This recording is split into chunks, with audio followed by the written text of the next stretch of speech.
परशुराम अवतार। सत्य युग और त्रेता युग के संधि काल में जब अधर्म बढ़ने लगा, तब भगवान विष्णु ने अपना छठा अवतार लिया, परशुराम।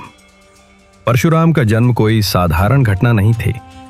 इसकी नींव पड़ी थी एक ऋषि के तेज और एक रानी की शंका के बीच। भृगुवंशी ऋषि ऋचिक का विवाह राजा गाधी की पुत्री सत्यवती से हुआ था।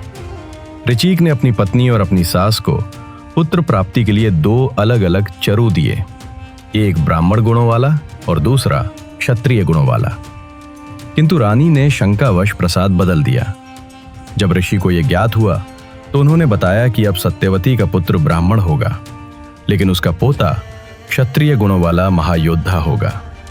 इसी विधान के अनुसार सत्यवती के पुत्र महर्षि जमदग्नि हुए और उनके घर जन्म लिया साक्षात विष्णु के अंश राम ने, जिन्हें बाद में दुनिया ने परशुराम के नाम से जाना। राम बचपन से ही शांत स्वभाव के थे, लेकिन उनके भीतर क्षत्रिय का बल और ब्राह्मण का तेज दोनों समाहित थे। ज्ञान की खोज में वे हिमालय की ओर निकल पड़े। वर्षों तक भगवान शिव की कठोर आराधना करने के बाद महादेव उनकी भक्ति से प्रसन्न हुए। शिव ने उन्हें दिव्य शस्त्रों का ज्ञान दिया और उपहार स्वरूप एक अमोघ परशु भेंट किया। इसी अस्त्र के कारण उनका नाम परशुराम पड़ा। परशुराम के जीवन का सबसे कठिन क्षण वो था जब उनके पिता जमदग्नि ने उन्हें अपनी माता रेणुका का वध करने की आज्ञा दी। एक दिन महर्षि जमदग्नि ने अपने पुत्रों को आदेश दिया कि वे अपनी माता का वध कर दें। परशुराम के बड़े भाइयों ने इस आदेश का पालन करने से इनकार कर दिया, लेकिन जब परशुराम के सामने यह आज्ञा आई तो उन्होंने धर्म और पितृभक्ति को सर्वोपरि मानते हुए बिना विचलित हुए अपनी माता का सर काट दिया। जिसके पश्चात परशुराम ने रोते हुए अपने पिता से पूछा कि आखिर उन्होंने उससे ये पाप क्यों करवाया।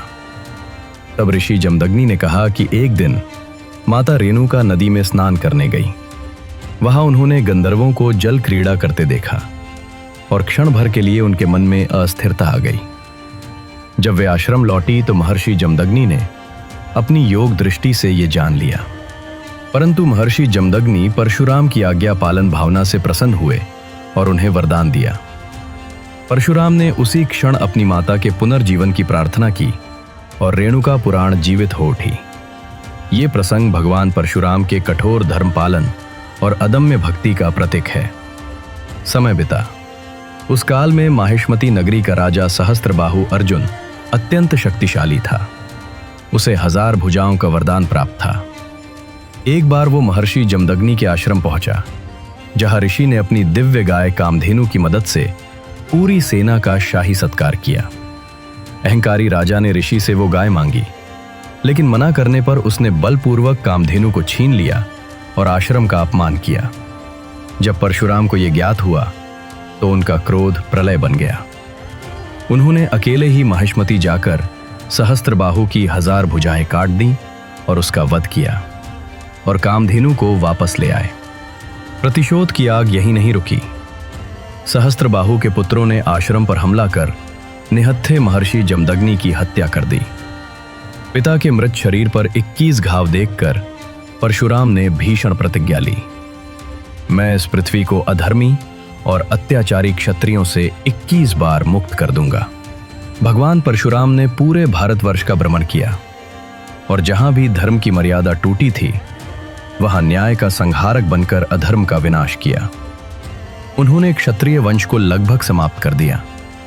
इतना भयंकर प्रतिशोध इतिहास में दूसरा नहीं मिलता। अपने व्रत को पूर्ण करने के बाद परशुराम ने अश्वमेध यज्ञ कर संपूर्ण पृथ्वी महर्षि कश्यप को दान कर दी। फिर वे अपने शस्त्र इंद्रादेव को समर्पित कर महेंद्र पर्वत पर तपस्या में लीन हो गए। लेकिन भगवान परशुराम की गाथा यही समाप्त नहीं होती। उन्हें देवताओं ने चिरंजीवी का वरदान दिया। त्रेता युग में उन्होंने श्री राम को शिव धनुष टूटने पर परखा और पहचाना कि वे स्वयं विष्णु हैं। द्वापर युग में उन्होंने भीष्म, द्रोण और कर्ण को अस्त्र विद्या प्रदान की। कर्ण को दिया गया उनका श्राप महाभारत के युद्ध का निर्णायक मोड़ बना। आज भी वे महेंद्र पर्वत पर अदृश्य रूप में तपस्यारत हैं। पुराणों के अनुसार कलयुग के अंत में जब भगवान कल्कि अवतरित होंगे, तब परशुराम ही उनके गुरु बनेंगे और उन्हें धर्म स्थापना के लिए दिव्य अस्त्रों की शिक्षा देंगे और दिव्य शस्त्र प्रदान करेंगे और धर्म स्थापना में सहायक बनेंगे।